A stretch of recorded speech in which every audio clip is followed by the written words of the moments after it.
Good morning. ધોરણ 9 વિષય સામાજિક વિજ્ઞાન. આજનો આપણો પાઠ છે 1945 પછીનું વિશ્વ. પ્રાચીન કાળમાં ભારત અને વિશ્વમાં અસંખ્ય યુદ્ધો લડાયાની વિગતોથી ઇતિહાસના પૃષ્ઠ ભરાયેલા છે. તેમ છતાં આ યુદ્ધોમાં હંમેશા યાદ રહે તેવા વૈશ્વિક પ્રભાવ ધરાવતા યુદ્ધોમાં મોટે ભાગે આધુનિક યુગના બે મહાયુદ્ધો પ્રથમ અને દ્વિતીય વિશ્વયુદ્ધનો સમાવેશ કરી શકાય છે. પ્રથમ વિશ્વયુદ્ધને અંતે વિશ્વમાં કાયમી શાંતિ સ્થાપવાના હેતુથી રાષ્ટ્રસંઘની રચના કરવામાં આવી, પરંતુ તેની કેટલીક મર્યાદાઓને કારણે તે નિષ્ફળ નીવડ્યો અને ઈસવીસન 1939માં બીજું વિશ્વયુદ્ધ ફાટી નીકળ્યું. બીજા યુદ્ધની સમયની ઘેરી મનોદશા અને ભયંકરતાએ માનવજાતને શાંતિ અને સ્વતંત્રતા રક્ષણ માટેના પ્રયાસોને પુનઃ એકવાર જરૂર સમજાઈ. પરિણામે સંયુક્ત રાષ્ટ્રોની સ્થાપના થઈ 24 ઓક્ટોબર 1945ના રોજ. સંયુક્ત રાષ્ટ્રોનું ખતપત્ર. સંયુક્ત રાષ્ટ્રોના ખતપત્રનો આરંભ આમુખથી થાય છે અને તેમાં સંયુક્ત રાષ્ટ્રના હેતુઓ દર્શાવવામાં આવ્યા છે. આ હેતુઓ નીચે પ્રમાણે છે. તેને કેવી રીતે કામ કરવું અને શા માટે કામ કરવું તેના ચોક્કસ હેતુઓ દર્શાવ્યા છે. તેનો પહેલો હેતુ છે આંતરરાષ્ટ્રીય શાંતિ અને સલામતીની સ્થાપના કરવી. પૂરા વિશ્વમાં શાંતિ અને લોકો સલામતી અનુભવે તેની સ્થાપના કરવી. એ માટે શાંતિને અવરોધરૂપ હોય તેવી બાબતોને અટકાવવા કે દૂર કરવા તેમજ આક્રમણના કે શાંતિના કૃત્યોને દબાવી દેવા અસરકારક સામૂહિક પગલાં ભરવા. પૂરા વિશ્વમાં ક્યાંય પણ એવા પગલાં લેવાતા હોય જે તેમની શાંતિ અને સલામતીને ભંગ કરે તેવા પગલાંઓને દબાવી દેવા અથવા સામૂહિક રીતે એવા પગલાં લેવા જેનાથી તે શાંતિ ભંગ ન થાય તે કાર્ય સંયુક્ત રાષ્ટ્રનું હતું. દરેક આંતરરાષ્ટ્રીય ઝઘડાનો શાંતિમય સમાધાન દ્વારા ઉકેલ લાવવો. દરેક આંતરરાષ્ટ્રીય વિશ્વમાં જેટલા પણ એવા કોઈ ઝઘડા હોય તેનો શાંતિમય ઉકેલ લાવવાનું કામ સંયુક્ત રાષ્ટ્રનું હતું. તેનો બીજો હેતુ છે આત્મનિર્ણય તથા સમાન હકના પાયા પર રાષ્ટ્ર વચ્ચેના મૈત્રીપૂર્ણ સંબંધો વિકસાવવા તથા વિશ્વ શાંતિ જાળવવા તમામ યોગ્ય પગલાં ભરવા. દરેક રાષ્ટ્ર પોતપોતાની રીતે આત્મનિર્ણય લઈ શકે અને દરેક રાષ્ટ્રને સમાન હક મળે અને દરેક રાષ્ટ્રો વચ્ચે મૈત્રીપૂર્ણ સંબંધ વધારે થાય અને વિશ્વમાં શાંતિ સ્થપાઈ રહે તે જોવાનું કામ પણ સંયુક્ત રાષ્ટ્ર સંઘનું હતું.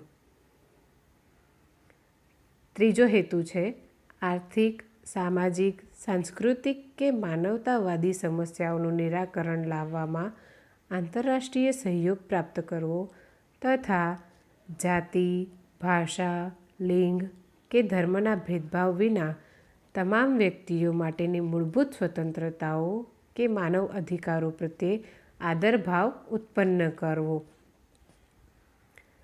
આર્થિક, સામાજિક કે સાંસ્કૃતિક કે માનવતાને લગતી કોઈપણ સમસ્યા થાય વિશ્વમાં તો તેનું નિરાકરણ લાવવું અને આંતરરાષ્ટ્રીય સહયોગ પ્રાપ્ત કરવો. કોઈપણ જાતિને, ભાષા, ધર્મ કે ભેદભાવ એ બધામાં ભેદભાવ ના થાય તે જોવાનું કામ પણ રાષ્ટ્રસંઘનું હતું અને તેના માનવીની મૂળભૂત સ્વતંત્રતા જળવાઈ રહે, તેની અધિકારો તેને મળી રહે તે જોવાનું કામ પણ તેનું જ હતું. તેનો ચોથો હેતુ છે આ સમાન ધ્યેયો સિદ્ધ કરવા માટે કામ કરી રહેલા જુદા જુદા રાષ્ટ્રોના કાર્યો વચ્ચે સંવાદિતા લાવનાર કેન્દ્ર સંસ્થા તરીકેનું કાર્ય કરવું. આ બધા જે કાર્યો કરી રહ્યા છે તેમની વચ્ચે સંવાદિતા લાવવી એટલે કેન્દ્ર સ્થાન કરવું તે કામ પણ રાષ્ટ્રસંઘનું હતું. આમ ખતપત્રમાંથી ફલિત થાય છે કે યુદ્ધને તિલાંજલિ અને ચીર શાંતિની ઝંખના એ સંયુક્ત રાષ્ટ્રનું મુખ્ય ધ્યેય હતો એમ કહી શકાય. આગળ આવે છે ઠંડુ યુદ્ધ 1945થી 1962 તેના કારણો અને પરિણામો. બીજા વિશ્વયુદ્ધનું મહત્ત્વનું પરિણામ એ આવ્યું કે ઇંગ્લેન્ડ અને ફ્રાન્સ જેવી મહાસત્તાઓની વિશ્વની નેતાગીરી અમેરિકા અને રશિયાએ લીધી.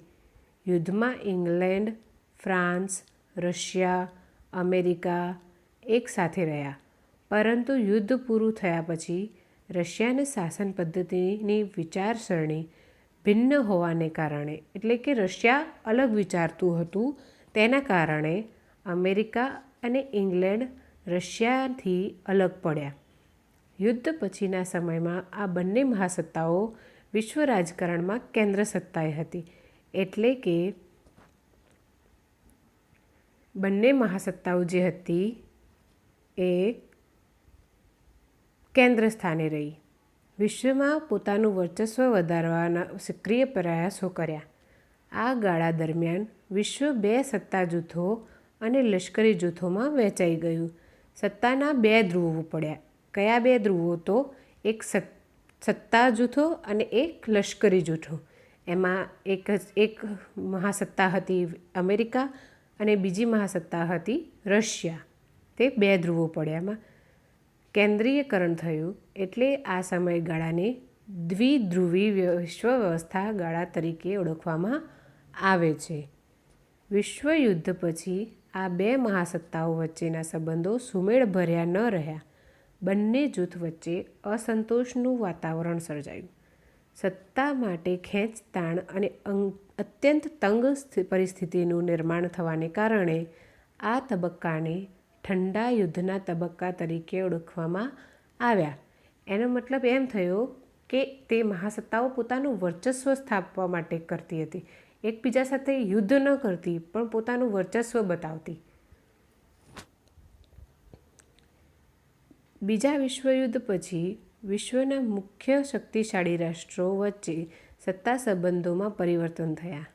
નાઝીવાદી જર્મની અને ફાસીવાદી ઇટલી સામે મિત્ર દેશો તરીકે સાથે લડેલા અને વિજયી બનેલા અમેરિકા અને રશિયા બંને વિરોધી સત્તા જૂથો લશ્કરી જૂથો બન્યા.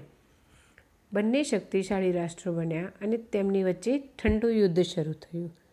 બ્રિટન અને ફ્રાન્સનો વિજય તો થયો, પણ યુદ્ધમાં થયેલ ભયંકર તારાજીને લીધે બંને મહાસત્તાઓ તરીકેનો દરજ્જો ગુમાવી બેઠી. યુદ્ધમાં હારેલ જર્મની, ઇટલી અને જાપાન આર્થિક, રાજકીય અને લશ્કરી એમ બધી જ રીતે નષ્ટ થઈ ગઈ. યુદ્ધના પાછળના તબક્કા દરમિયાન સોવિયત યુનિયન, એટલે કે રશિયા, જર્મનીના પૂર્વ ભાગ ઉપરાંત અન્ય યુરોપના દેશો જેવા કે Australia, Albania, Hungary, Yugoslavia, Czechoslovakia, Poland, Romania, Bulgaria અને બાલ્ટિક રાજ્યો પર લશ્કરી કબજો મેળવ્યો. આ દેશોમાં સામ્યવાદી પક્ષોને સત્તા સોંપી, જેથી તેમના પર રશિયાનું વર્ચસ્વ રહ્યું. આ ગાળા દરમિયાન રશિયાએ અણુ અખતરો કરીને, એટલે મતલબ કે પરમાણુ બોમ્બ કરીને એકમાત્ર અણુબોમ્બ ધરાવતી અમેરિકાની પ્રભુત્વવાળી સત્તાને પડકારી. પશ્ચિમ યુરોપના જે દેશોને બ્રિટન અમેરિકી દળોએ મુક્ત કર્યા હતા, ત્યાં ધીરે ધીરે લોકશાહી શાસન પ્રથા સ્થપાઈ. લશ્કરી જૂથોમાં વહેંચાયેલું વિશ્વ. બીજા વિશ્વયુદ્ધ પછી યુરોપ અને વિશ્વના દેશો એક યા બીજા સત્તા જૂથો સાથે જોડાતા બે દિશાના દ્વિધ્રુવીકરણની પ્રક્રિયા ઉદ્ભવી અને વેગવાન બની. બંને સત્તા જૂથો વચ્ચે અવિશ્વાસનું વાતાવરણ સર્જાયું. આથી કેટલાક લશ્કરી જૂથો રચાયા. સોવિયત સંઘ અને સામ્યવાદથી બચવા અમેરિકાની પ્રેરણાથી ઉત્તર એટલાન્ટિક મહાસાગરના કિનારે નાટો એમ સંગઠન સ્થાપવામાં આવ્યું. નાટોનું ફૂલ ફોર્મ છે નોર્થ એટલાન્ટિક ટ્રીટી ઓર્ગેનાઇઝેશન. રચાયું 1949ના એપ્રિલમાં. દક્ષિણ અને પૂર્વ એશિયાના દેશોના રક્ષણ માટે બીજા લશ્કરી જૂથની રચના કરી.